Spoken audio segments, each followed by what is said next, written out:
Mr. Trump said he is a different type of Republican. He is not going to cut Social Security, Medicare, and Medicaid. Remember that? Yeah. Well, he lied again, because his last budget, which we were able to push aside, his last budget called for $1 trillion cut in Medicaid, $500 billion cut in Medicare, and a $72 billion cut in the Social Security Trust Fund.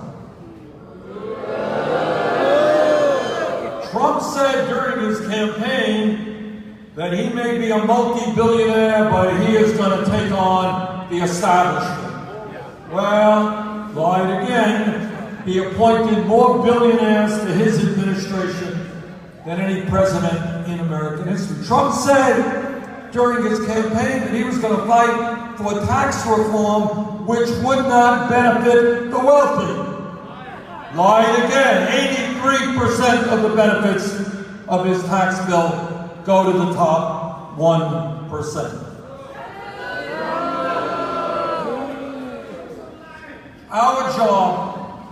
Our job is to understand a few important things. And that is, number one, Republicans win when voter turnout is low.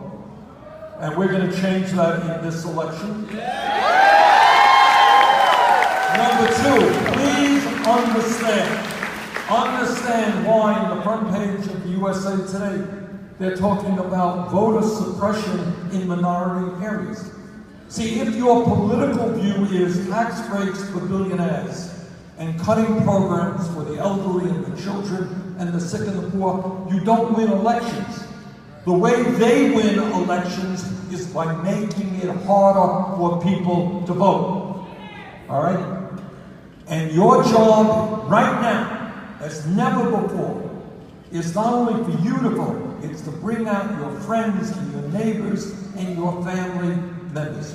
You do not want to wake up next Wednesday and find that you have another reactionary governor in the state of Florida. Now, the other thing, though, that we have got to do as a people in Florida, in Vermont, and all across this country, is we have got to think big and not small. We have got to ask ourselves, as the wealthiest nation on earth, where we want to go as people. We have got to look at our campaign and election system, and I believe conclude that it is corrupt. That there is something not only wrong when you have Republicans all over this country trying to suppress the vote, but you got a handful of billionaires like the Koch brothers and others who are spending in this campaign hundreds of millions of dollars to elect candidates who represent the wealthy and the powerful. And what we have got to do together is to make certain that democracy in America does not mean billionaires buying elections. It means one person, one vote.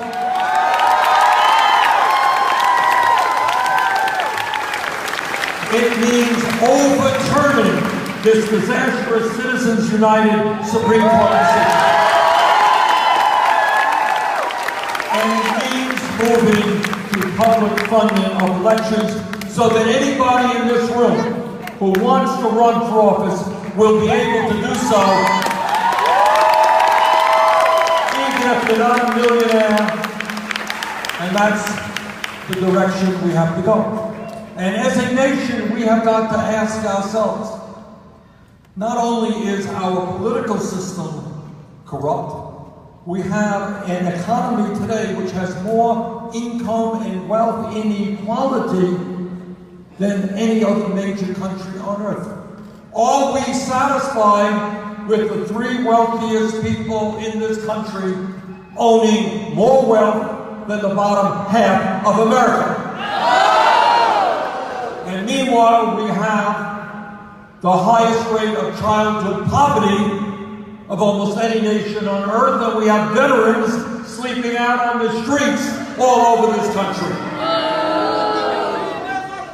Are we happy that we have a situation in which the top 1/10% owns more wealth than the bottom 90%. Where 40% of all new income goes to the top 1%. And what Mayor Gillum understands, and will fight for in Tallahassee, is a government that represents all of the people, not just wealthy campaign.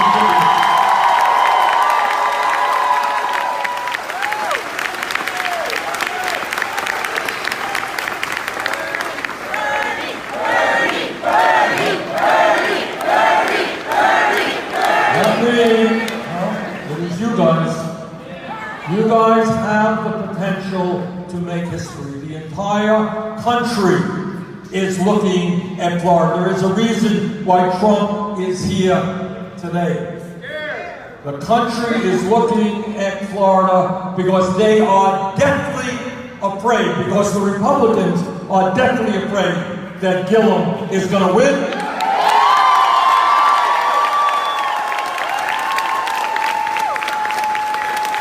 Your job is to help bring about their worst nightmare. Elect Andrew Gillum.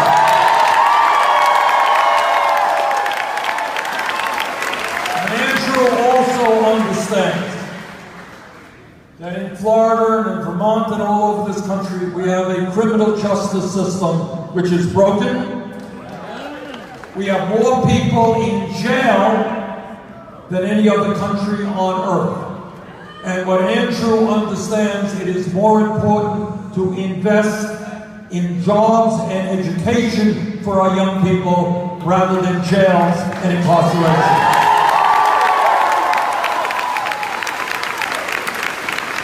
And Andrew understands that it is not the American way to demonize immigrants,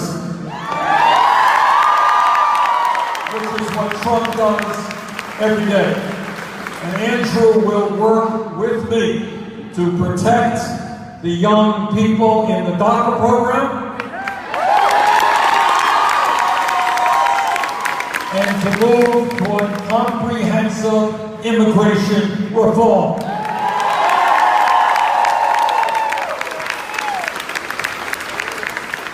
It is no secret, I trust, that I disagree with Donald Trump on virtually everything, whether it's the economy, healthcare, immigration, climate change. I disagree, but I want to say this from the bottom of my heart. And that is what Trump is trying to do in this country today for a president is unprecedented. Generally speaking, when somebody becomes president of the United States, whether you are a conservative or a liberal or whatever you may be, you understand that when you get to the Oval Office, your sacred duty as a president is to bring the American people together. Whether you are black or white or Latino, Native American or Asian American, we are all Americans.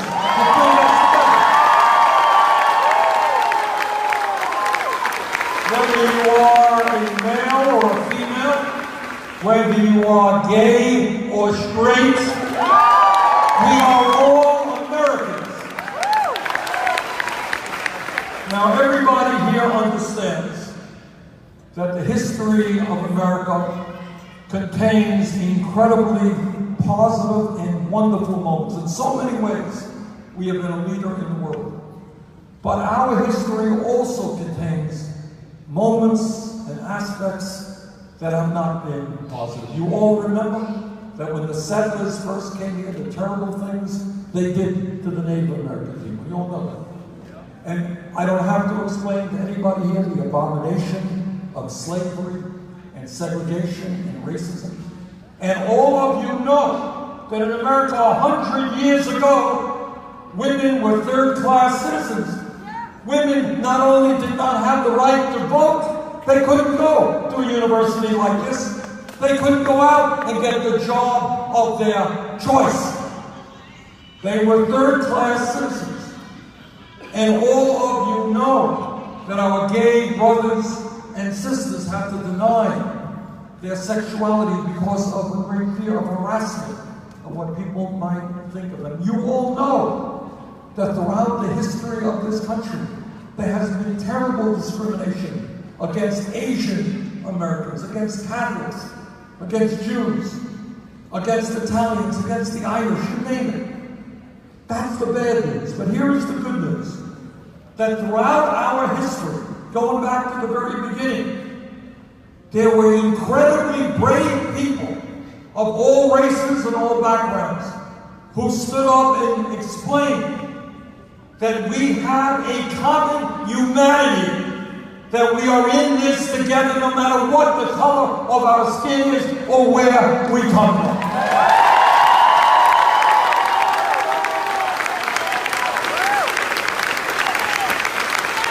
That all of us want to see our kids have good health care, good education, and drink clean water, and have good lives. It doesn't matter whether you're a Muslim, a Christian, or a Jew, that is your aspiration.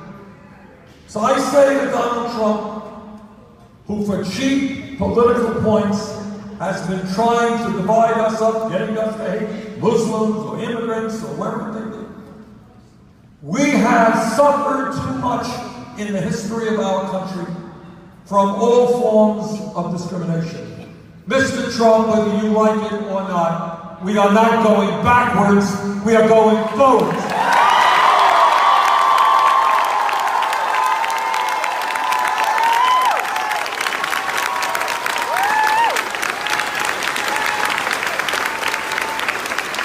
This is an unprecedented moment in American history, it truly is. And each and every one of you has got to respond in an unprecedented way. That means not only voting, it means really going after your friends. Tell them you're sick and tired of hearing their jokes about Trump. This is no time for jokes. This is a time to stand up, fight back, and vote.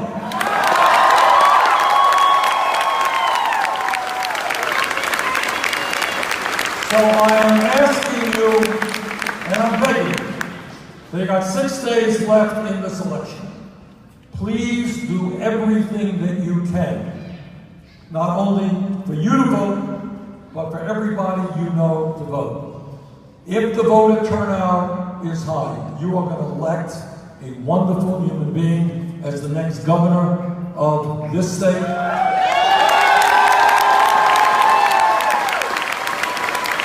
So let's get to work and elect Andrew Gillum, the next governor of Florida.